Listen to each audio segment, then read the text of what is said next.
مندر کی 13 منزلہ عمارت مخروطی شکل میں گہرے پانی میں کھڑی تھی اور اس کی چھت پر 14 سنہری کلش دور دور تک دکھائی دیتے تھے۔ قلعے کی طرف سے 2 اور گزرگاہیں مندر کے شمالی اور جنوبی دروازوں تک پہنچتی تھیں۔ مغرب کی جانب ایک کشادہ چبوترا تھا جس کے آگے پتھر کی سیڑھیاں پانی میں غائب ہو جاتی تھیں۔ مندر کا درمیانی کمرہ 56 ستونوں پر کھڑا تھا اور اس وسیع کمرے کے درمیان ایک گول چبوترے پر وہ بت نصب تھا جس کی قوت اور ہیبت کی داستانیں اطراف عالم میں مشہور تھیں۔ یہ بت چبوترے سے 5 ہاتھ اونچا اور 2 ہاتھ چبوترے کے اندر تھا۔ اس کی سطح بیش قیمت جواہرات سے ڈھکی ہوئی تھی۔ چھت کے درمیان میں سونے کی زنجیر کے ساتھ مورتی کے اوپر ایک تاج لٹکایا گیا تھا جو ہیروں اور موتیوں سے مرصع تھا۔ چھت اور دیواریں اور ستون بھی رنگا رنگ جواہرات سے مزین تھے۔ روشنی کے لیے چھت کے ساتھ بیش قیمت ہیروں کے فانوس لٹکے ہوئے تھے اور کمرے کے دروازوں کے پردوں میں بھی موتی، ہیرے، لال اور یاقوت جڑے ہوئے تھے۔ سومناتھ کے بت کے ارد گرد سونے اور چاندی کی کئی اور مورتیاں نصب تھیں جو یہ ظاہر کرتی تھیں کہ باقی تمام دیوتا اس دیوتا کے خدمت گزار ہیں۔ وہ گھنٹی جو اس بت کی پوجا کے اوقات میں بجائی جاتی تھی سونے کی 2 من وزنی زنجیر کے ساتھ لٹکائی گئی تھی۔ ہندوؤں کے نزدیک سومناتھ کا بت زندگی اور موت پر قادر تھا۔ یہ انسانوں کو خوشی اور غم عطا کرتا تھا۔ موت کے بعد انسانوں کی روحیں اس بت کے گرد جمع ہو جاتی تھیں اور وہ انہیں نئے جنم دیتا تھا۔ اس مندر میں یاتریوں کا اس قدر ہجوم رہتا تھا کہ قریباً 1000 برہمن انہیں پوجا پاٹ کے طریقے سمجھانے پر مقرر تھے۔ سینکڑوں آدمی یاتریوں کی خدمت پر مامور تھے۔ سینکڑوں رقاص اور گویے ہر وقت مندر کے دروازوں پر موجود رہتے تھے۔ ملک کے طول و عرض سے اعلی نسب لڑکیاں یہاں رقص اور موسیقی سیکھنے کے لیے آتی تھیں۔ ان میں سے صرف بہترین ناچنے اور گانے والی دوشیزاؤں کو سومناتھ کے بت کے سامنے اپنے کمالات دکھانے کا موقع دیا جاتا تھا۔ ایسی لڑکیوں کو ملک کے ہر حصے میں نہایت عزت و احترام سے دیکھا جاتا تھا اور وہ امراء کے لڑکے انہیں اپنی دلہن بنانے کی خواہش میں رہتے تھے۔ اس کے علاوہ سینکڑوں لڑکیاں ایسی تھیں جو سومناتھ کی داسیاں کہلاتی تھیں۔ ان میں سے اکثر وہ تھیں جن کے والدین انہیں ان کی پیدائش سے پہلے ہی سومناتھ کی بینٹ چڑھا دیا کرتے تھے، اور بعض ایسی یتیم اور لاوارث ہوتی تھیں جنہیں بااثر لوگ سومناتھ کے مندر پہنچا دیتے تھے۔ یہ لڑکیاں مندر کے پجاریوں اور برہمنوں کی سیوا کرتی تھیں اور پروہت کی مرضی کے بغیر انہیں مندر کی چاردیواری سے باہر نکلنے کی اجازت نہ تھی۔ رقص اور موسیقی کی تربیت دینے کے بعد انہیں مندر کے ان اسرار و رموز سے آگاہ کیا جاتا تھا جن کا برہمنوں کے سوا کسی کو علم نہ تھا۔ سومناتھ کی مورتی کو غسل دینے کے لیے ہزاروں آدمی ہر روز گنگا جل مہیا کرنے پر متعین تھے۔ اسی طرح نوکروں کی ایک جماعت سینکڑوں کوس دور کشمیر کی وادیوں سے سومناتھ کے دیوتا کے لیے پھولوں کے ہار مہیا کرتی تھی۔ مندر اس قدر بڑا تھا کہ اس کے انگنت کمروں اور کوٹھڑیوں میں اس کا بے شمار عملہ آسانی سے سما سکتا تھا۔ مندر سے ایک طرف سمندر کے کنارے کے ساتھ ساتھ ان تارک دنیا سادھوؤں، بھگتوں اور سنیاسوں کی کوٹھڑیاں تھیں جو اولاد کے خواہشمندوں کی حاجت روائی پر مامور تھے۔ یہ لوگ لباس پہننے کی بجائے اپنے جسم پر صرف راکھ مل لیا کرتے تھے۔ سومناتھ کی دولت و ثروت کا اندازہ اس بات سے لگایا جا سکتا ہے کہ ملک کے طول و عرض میں 10,000 دیہات اس کی جاگیر تھے۔ ہندوستان کے راجے اور مہاراجے یا ان کے سفیر ہر سال اس مندر کی اہم رسومات میں حصہ لینے کے لیے آتے اور ایک دوسرے سے بڑھ چڑھ کر نذرانے پیش کرتے۔ اس کے علاوہ اولاد کے خواہشمند بھی ہر سال لاکھوں کی تعداد میں بڑے بڑے نذرانے لے کر آتے تھے۔ سومناتھ کی شہرت صرف ہندوستان تک ہی محدود نہ تھی۔ مشرق و مغرب کے کئی ممالک کے تجارتی جہاز پانی اور رسد حاصل کرنے کے لیے سومناتھ کی بندرگاہ پر کھڑے ہوتے تھے۔ ان جہازوں کے توہم پرست ملاحوں نے سومناتھ کی شہرت دور دور تک پہنچا دی تھی۔ وہ سومناتھ کو سمندر کا دیوتا سمجھتے تھے اور اپنے ہر سفر کی کامیابی کے صلے میں یہاں نذرانے پیش کرتے تھے۔ ہندوستان کے ساحل کے آس پاس اگر کوئی جہاز غرق ہو جاتا تو یہ مشہور ہو جاتا کہ سومناتھ کا دیوتا اس کے ملاحوں سے ناراض ہو گیا تھا، اور اگر کوئی سفینہ بخیریت اپنی منزل مقصود تک پہنچ جاتا تو کہا جاتا کہ ملاحوں سے دیوتا خوش تھا۔ سومناتھ کے قلعے اور مندر سے باہر دریائے سرسوتی کے کنارے ایک پر رونق شہر آباد تھا، اور ایک اہم تجارتی مرکز ہونے کے باعث یہاں کے باشندے کافی متمول تھے۔ نرملا اور روپوتی۔ گوالیار میں جے کرشن کی بیوی کا بڑا بھائی سردار شیام لال ایک راست گو اور غیور راجپوت تھا۔ اسے جے کرشن کی خود پسندی، ریاکاری اور ابن الوقتی سے نفرت تھی، اور کئی مواقع پر وہ بے جھجک اس کا اظہار بھی کر چکا تھا۔ اس لیے جے کرشن عام طور پر اس سے دور رہنا پسند کرتا تھا، لیکن اپنے گاؤں پر حملے کی اطلاع پا کر اسے مجبوراً گوالیار کا رخ کرنا پڑا۔ راستے میں یہ خیال اسے بری طرح پریشان کر رہا تھا کہ جب شیام لال کو یہ معلوم ہوگا کہ میں اس کی بہن اور بھانجی کو دشمن کے رحم و کرم پر چھوڑ آیا ہوں تو وہ کیا کہے گا۔ پہلے اس نے یہ سوچا کہ مجھے جاتے ہی اپنے گاؤں پر حملے کا ذکر نہیں کرنا چاہیے، لیکن پھر اسے خیال آیا کہ شیام لال سے وقتی طور پر جان چھڑانے کے لیے بھی یہ بہانہ کافی نہیں۔ وہ کہے گا جب مسلمان کنوج اور باری کی طرف بڑھ رہے تھے تو تم یہاں کیوں آئے ہو؟ چنانچہ سرحد عبور کرنے سے پہلے اس نے یہی فیصلہ کیا کہ مجھے واپس جا کر راجہ کی فوج میں شامل ہو جانا چاہیے۔ اگر راجہ کو فتح ہوئی تو مجھے شیام لال کے پاس جانے کی ضرورت ہی پیش نہ آئے گی، اور اگر اسے شکست ہوئی تو میں گوالیار پہنچ کر شیام لال سے کہوں گا کہ گاؤں میں جو کچھ ہوا ہے میری غیر حاضری میں ہوا ہے، اور راجہ کی شکست کے بعد اپنی بیوی اور نرملا کو رنبیر کی قید سے چھڑانا میرے بس کی بات نہیں۔ اتفاق سے راستے میں اس کی ملاقات سرحد کے چند ایسے سرداروں سے ہو گئی جو 5000 سپاہیوں کے ساتھ راجہ کی مدد کے لیے باری جا رہے تھے۔ جے کرشن بھی ان کے ساتھ شامل ہو گیا۔ اس کے نوکروں میں سے صرف پیارے لال اس کے ہمراہ تھا۔ کنوج اور باری میں سلطان محمود کی فتوحات کے بعد جے کرشن کو اپنی جان بچانے کے لیے شکست خوردہ فوج کے ان دستوں کا ساتھ دینا پڑا جو راجہ گنڈا کو اپنا آخری سہارا سمجھ کر کالنجر کا رخ کر رہے تھے۔ کالنجر کی سرحد میں داخل ہوتے ہی جے کرشن نے اطمینان کا سانس لیا اور جنگ میں حصہ لینے کے بجائے گوالیار چل دیا۔ راستے میں اسے پڑوس کے کئی راجوں اور سرداروں کی افواج دکھائی دی جو راجہ گنڈا کی مدد کے لیے جا رہی تھی۔ راجہ گنڈا کی دفاعی تیاریوں کے متعلق اس نے جو کچھ سنا وہ بہت حوصلہ افزا تھا، چنانچہ وہ پھر ایک بار تذبذب میں پڑ گیا۔ ایک شام اسے گوالیار کی سرحد سے چند منازل دور ایک لشکر کا پڑاؤ نظر آیا۔ دریافت کرنے پر معلوم ہوا کہ یہ گوالیار کی فوج ہے جو وہاں کے حکمران کی قیادت میں راجہ گنڈا کی مدد کے لیے جا رہی ہے۔ جے کرشن کو راہ فرار نظر نہ آئی اور وہ مجبوراً اس لشکر میں شامل ہو گیا۔ سردار شیام لال اور اس کے خاندان کے کئی آدمی بھی اس فوج کے ساتھ تھے۔ جے کرشن نے انہیں اپنے گاؤں کے حالات بتا دیے۔ جب کالنجر کا راجہ میدان چھوڑ کر بھاگا تو جے کرشن شیام لال کے ساتھ گوالیار پہنچ گیا۔ چند دن کے بعد شیام لال نے اپنے ایک وفادار نوکر کو نرملا کی تلاش میں بھیجا۔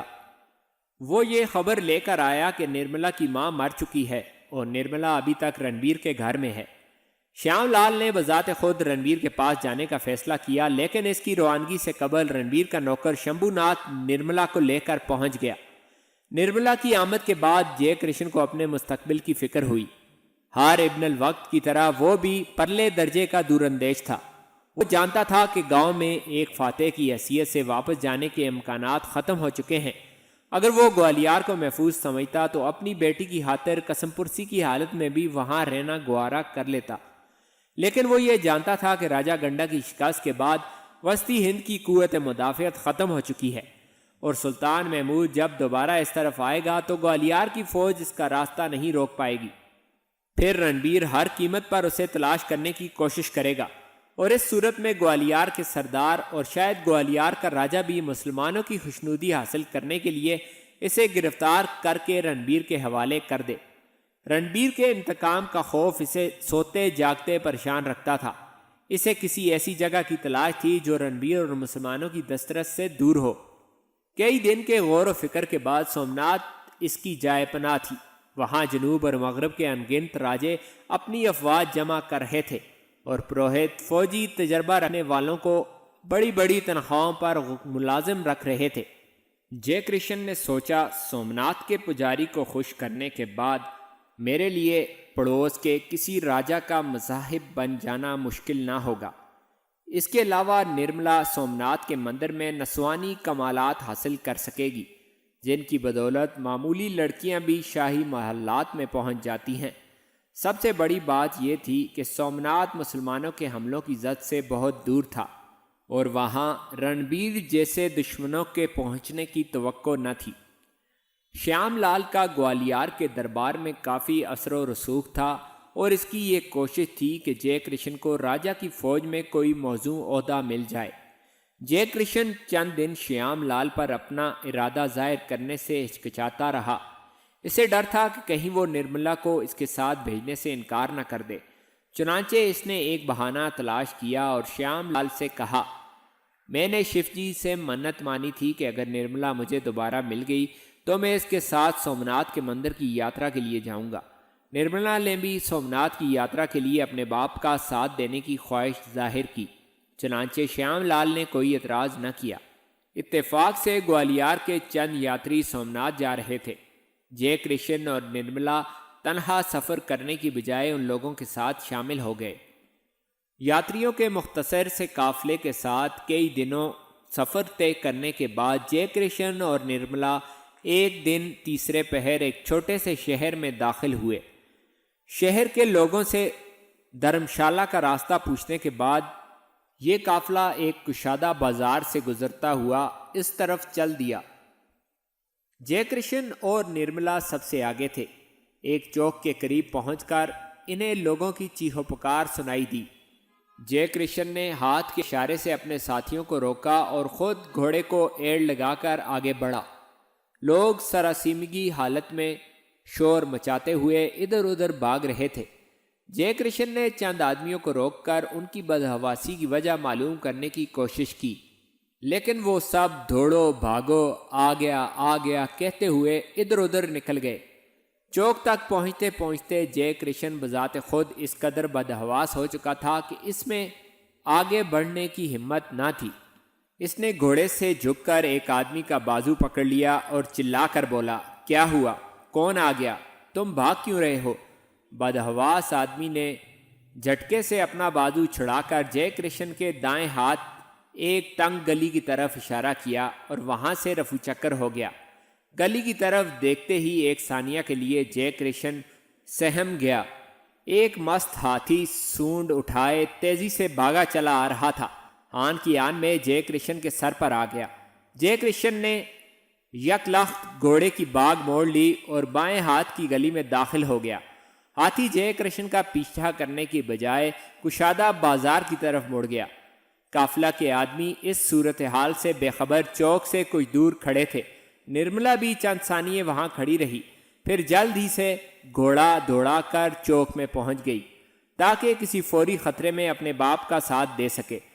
ہاتھی پر اس کی نگاہ اس وقت پڑی جب وہ تنگ گلی سے نکل کر کشادہ بازار میں اس کے سامنے آ چکا تھا۔ جے کرشن نے چلانے کی کوشش کی لیکن آواز گلے میں اٹک کر رہ گئی۔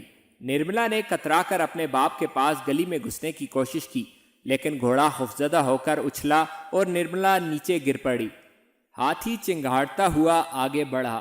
نرملا میں اٹھ کر اپنے آپ کو بچانے کی ہمت نہ تھی، لیکن خوش قسمتی سے قافلے کی چیخو پکار نے ہاتھی کو نرملا کی طرف متوجہ ہونے کا موقع نہ دیا اور وہ سیدھا آگے نکل گیا۔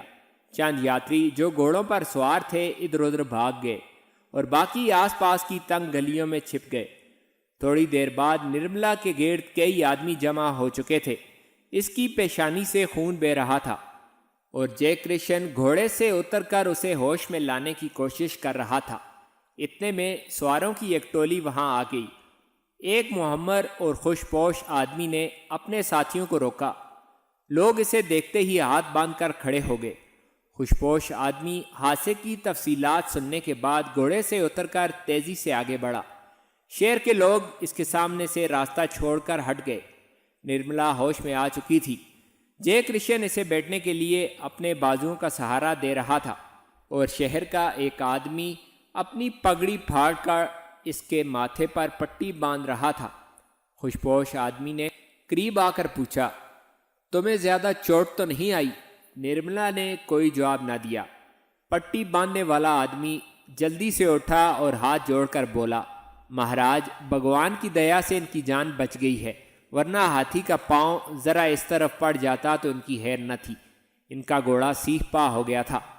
خوشپوش آدمی نے ادھر ادھر دیکھ کر سوال کیا، ہاتھی نے کسی اور کو نقصان نہیں پہنچایا؟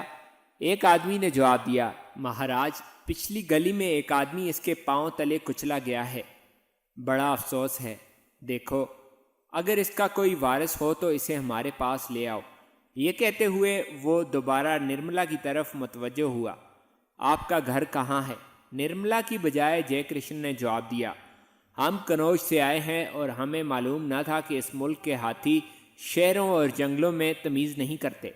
اس نے جے کرشن کی طنز سے بے پرواہی ظاہر کرتے ہوئے کہا، مجھے اس حادثے کا بہت افسوس ہے، اگر میں غلطی پر نہیں تو آپ اس دیوی کے، میں اس کا باپ ہوں۔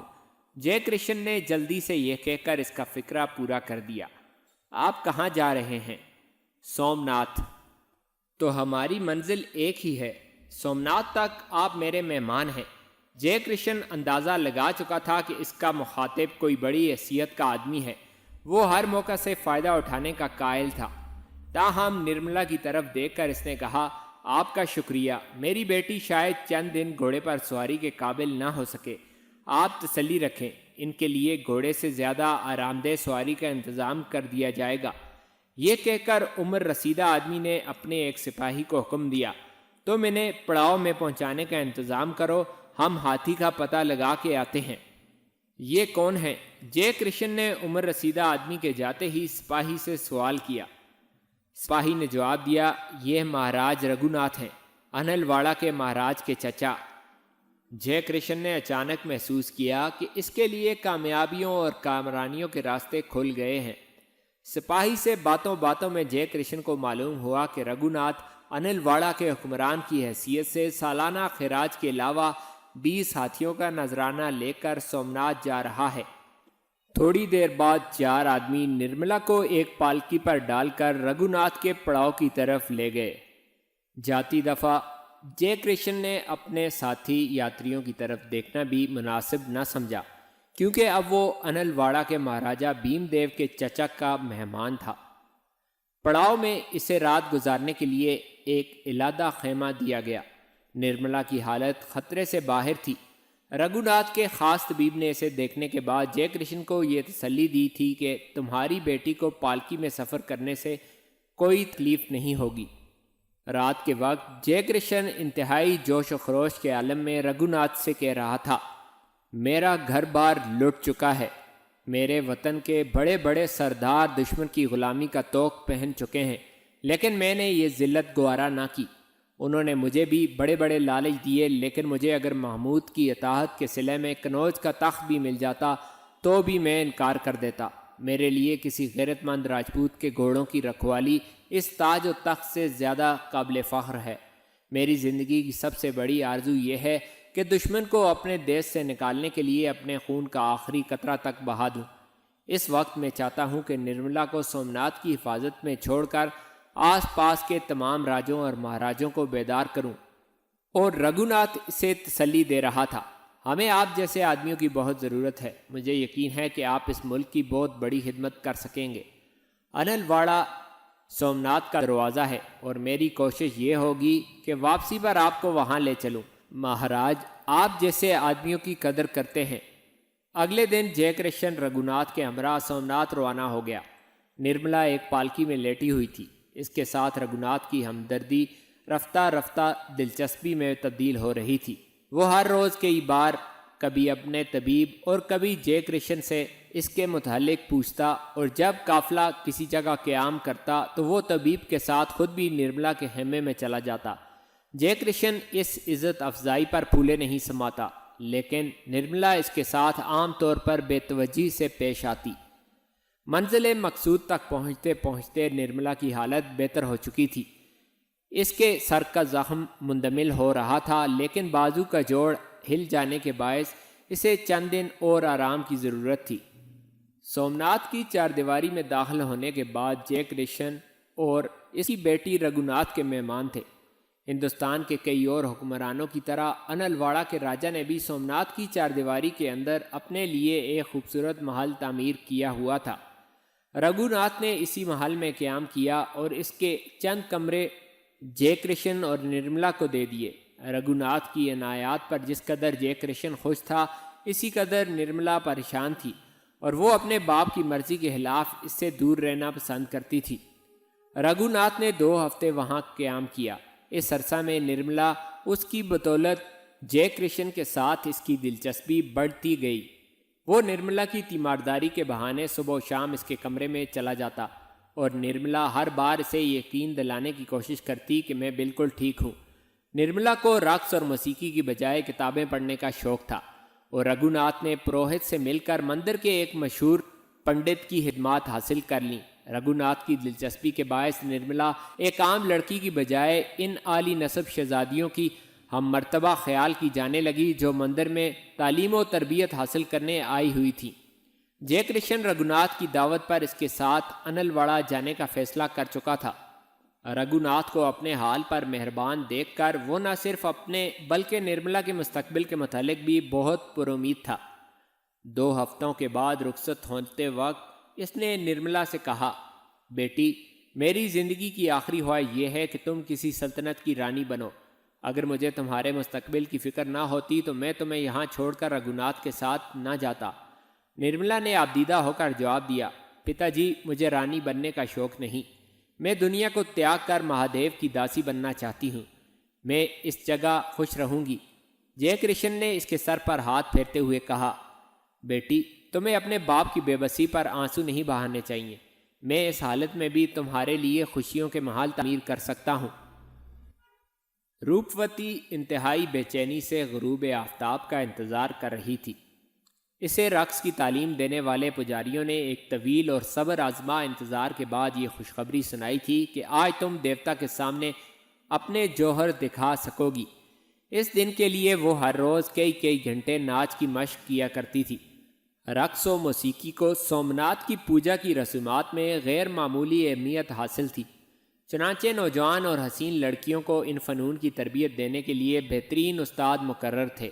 اونچے گھرانوں کی لڑکیوں کو جو اپنی مرضی سے یہاں آتی تھیں اور جن کا قیام عارضی ہوتا تھا، چند ماہ کی محنت کے بعد سومناتھ کی مورتی کے سامنے بھجن گانے یا ناچنے کی اجازت مل جاتی تھی۔ ان کے والدین اس کامیابی کی خوشی میں ان کے استادوں اور مندر کے پروہت کو گراں بہا نذرانے پیش کرتے تھے۔ پھر ایسی لڑکیوں سے شادی کرنے کے خواہشمندان ان کے والدین کی رضامندی حاصل کرنے کے لیے پجاریوں کی خدمات حاصل کرتے تھے اور کامیابی کی حالت میں پجاریوں کو منہ مانگا انعام ملتا تھا۔ اس لیے پجاریوں کی یہی خواہش ہوتی تھی کہ ایسی لڑکیوں کو جلد از جلد فارغ التحصیل کیا جائے اور نئی لڑکیوں کے لیے جگہ پیدا کی جائے، لیکن لاوارث یا ایسی لڑکیوں کی حالت ان سے مختلف نہ تھی جنہیں ان کے وارث سومناتھ کی بینٹ کر جاتے تھے۔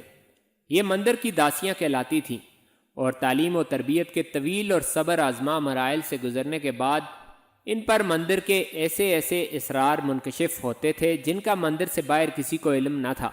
معمولی شکل و صورت اور ادنا ذہانت کی داسیوں کو یہ مراحل عبور کرنے سے پہلے ہی مندر سے چھٹی مل جاتی تھی۔ اگر ان میں سے کوئی زیادہ خوش قسمت ہوتی تو اسے کوئی شادی کا خواہشمند مل جاتا، ورنہ یہ اپنی زندگی کے دن پورے کرنے کے لیے عام طور پر مندر سے فارغ التحصیل ہونے والی اعلی نسب لڑکیوں کی مصاحب بن کر ان کے ساتھ چلی جاتی۔ اس بات کا پورا خیال رکھا جاتا کہ مندر کے راز ہائے سربستہ کا انہیں کوئی علم نہ ہو اور وہ اپنے دلوں پر سومناتھ کی ہیبت اور عظمت کا ایک دائمی اثر لے کر جائیں۔ لیکن ان میں سے کسی کی بدقسمتی اسے ایک بار مندر کے تاریک گوشوں تک پہنچا دیتی تو مندر کے پجاریوں کے سوا اس کی زندگی اور موت کا کسی کو علم نہیں ہوتا تھا۔ مندر کی چاردیواری میں داخل ہونے کے بعد روپوتی کچھ عرصہ بے حد اداس اور مغموم رہی۔ رام ناتھ کا تصور اسے بے چین رکھتا تھا۔ اس کے دلکش نغمے ہر وقت اس کے کانوں میں گونجتے رہتے تھے، لیکن یہ باتیں اب اس کے نزدیک پاپ تھیں۔ وہ سومناتھ کی داسی بن چکی تھی اور رات کی تنہائیوں میں رو رو کر اپنے دیوتا سے صبر و رحمت کی دعائیں مانگا کرتی تھی۔ جوں جوں وقت گزرتا گیا اس کے دل کے زخم بھرتے گئے، اس کی تمام خواہشیں اور امنگیں مندر کی چاردیواری میں سمٹ کر رہ گئیں اور زندگی کے حسین تصورات ماضی کے دھندلکوں میں ڈوب گئے۔ اس کی آواز میں بلا کی دلکشی تھی اور موسیقی کے استادوں کو اس کی غیر معمولی صلاحیتوں کا معترف ہونے میں زیادہ دیر نہ لگی۔ اس کے حسین چہرے اور جسمانی اعضاء کے تناسب نے رقص کی تعلیم دینے والے استادوں کو بھی جلد ہی اپنی طرف متوجہ کر لیا۔ ایک دن ایک تجربہ کار استاد نے اس سے کہا، روپوتی، تم جس طرح گا سکتی ہو اگر اسی طرح ناچ بھی سکو تو کسی دن مندر کی دیوی کا تاج تمہارے سر پر ہوگا۔ اس نے جواب دیا، مندر کی دیوی کا تاج میرے تصورات سے بہت بلند ہے مہاراج۔ میں صرف ایک بار اپنے دیوتا کی مورتی کے سامنے اپنی عقیدت کا اظہار کرنا چاہتی ہوں، اس کے بعد میرے دل میں کوئی خواہش باقی نہ رہے گی۔ وہ دن دور نہیں جب تمہاری یہ خواہش پوری ہو جائے گی۔ مجھے یقین ہے کہ عام لڑکیاں جو کچھ برسوں میں سیکھتی ہیں تم مہینوں میں سیکھ جاؤ گی، صرف محنت کی ضرورت ہے۔ میں محنت کروں گی، روپوتی نے پر امید ہو کر جواب دیا۔ اس کے بعد روپوتی صبح و شام ناچ کی مشق کیا کرتی تھی۔ اس کے پاؤں شل ہو جاتے، اس کا بدن درد کرنے لگتا، لیکن وہ مشق جاری رکھتی۔ کبھی کبھی وہ نڈھال ہو کر گر پڑتی اور استاد اسے آرام کا مشورہ دیتے، لیکن اس فن میں کمال حاصل کرنے کا ولولہ جسمانی مشکلوں کے احساس پر غالب آ جاتا اور وہ اٹھ کر دوبارہ رقص میں شریک ہو جاتی۔ کبھی کبھی وہ خواب میں دیکھتی کہ وہ سومناتھ کی مورتی کے سامنے رقص کر رہی ہے اور مہادیو کئی دیوتاؤں کے ساتھ آکاش سے اتر کر اسے دیکھ رہے ہیں۔ میرے دیوتا، میرے دیوتا کہتے ہوئے وہ مہادیو کے پاؤں میں گر جاتی۔ مہادیو اسے اٹھاتے اور اپنے ساتھ اڑاتے ہوئے اس رنگین دنیا میں لے جاتے جہاں سدا بہار پھول مہکتے تھے، آبشاریں اور ندیاں نہ ختم ہونے والے راگ الاپتی تھیں۔ ایسے سپنوں سے بیدار ہونے کے بعد وہ دیر تک حسین تصورات میں کھوئی رہتی۔ شدید جسمانی ریاضت کے باعث روپوتی کا جسم قدرے دبلا ہو چکا تھا، لیکن اس کے حسن میں غایت درجہ کا نکھار اور اس کی آنکھوں میں ایک بے پناہ کشش پیدا ہو چکی تھی۔ غروب آفتاب کے بعد مندر کی گھنٹی اور ناقوس کی آواز کے ساتھ روپوتی کے دل کی دھڑکنیں تیز ہونے لگیں۔ وہ رقص کرنے والی لڑکیوں کی ایک ٹولی میں اس جگہ کھڑی تھی جہاں ایک دروازہ اس وسیع کمرے میں کھلتا تھا جس کے درمیان سومناتھ کا بت نصب تھا۔ رقص کرنے والی لڑکیوں کی چند اور ٹولیاں ادھر ادھر پردوں کے پیچھے کھڑی تھیں۔ گھنٹیوں اور ناقوس کی صدائیں بلند ہوئیں، براہمنوں نے بھجن گانے شروع کیے اور اس کے بعد رقص کرنے والی لڑکیوں کی مختلف ٹولیاں باری باری اپنے کمالات کا مظاہرہ کرنے لگیں۔ آخر میں اس کی ٹولی کی باری آئی جس میں روپوتی رقص کے لیے بے چین کھڑی تھی۔ دیوتا کے کمرے میں داخل ہوتے ہی ایک ثانیہ کے لیے روپوتی کے حواس گم ہو گئے۔ ہیروں اور موتیوں سے سجے ہوئے فانوسوں میں کافوری شمعوں کی تیز روشنی چھت، دیواروں، ستونوں اور دروازوں کے پردوں میں جڑے ہوئے رنگا رنگ جواہرات سے منعکس ہو کر نگاہوں کو خیرہ کر رہی تھی۔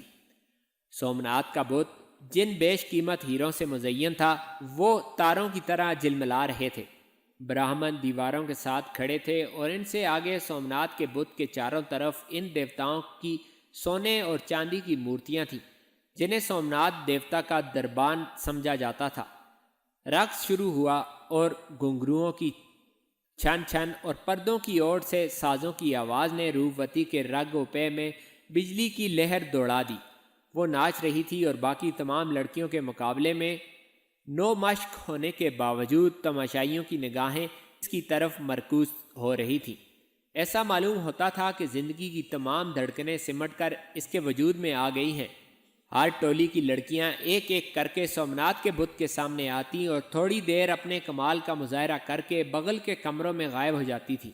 جب روپوتی کی باری آئی تو وہ اپنے گرد و پیش سے بے خبر ہو کر کافی دیر ناچتی رہی، لیکن تماشائی اس قدر محو تھے کہ انہیں وقت کا احساس نہ ہوا۔ ایسا معلوم ہوتا تھا کہ اس کے جسم کا رواں رواں ناچ رہا ہے۔ اتنے میں سمندر کی طرف کھلنے والے دروازے سے پروہت نمودار ہوا۔ چند ثانیے روپوتی کا رقص دیکھنے کے بعد اس نے ہاتھ بلند کیا اور یک لخت تمام ساز خاموش ہو گئے۔ روپوتی گھبرا کر بھاگتی ہوئی پردے کے پیچھے روپوش ہو گئی۔